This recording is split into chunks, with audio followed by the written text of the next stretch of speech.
నేను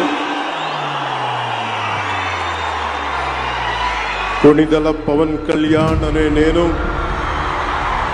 శాసనం ద్వారా నిర్మితమైన భారత రాజ్యాంగం పట్ల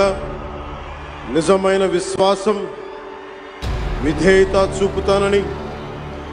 భారతదేశ సార్వభౌమాధికారాన్ని సమగ్రతని కాపాడుతానని, ఆంధ్రప్రదేశ్ రాష్ట్ర మంత్రిగా నా కర్తవ్యాలను శ్రద్ధతో అంతఃకరణ శుద్ధితో నిర్వహిస్తానని, భయం గాని పక్షపాతం గాని రాగద్వేషాలు గాని లేకుండా రాజ్యాంగాన్ని శాసనాలని అనుసరించి ప్రజలందరికీ న్యాయం చేకూరుస్తానని దైవ సాక్షిగా ప్రమాణం చేస్తున్నాను.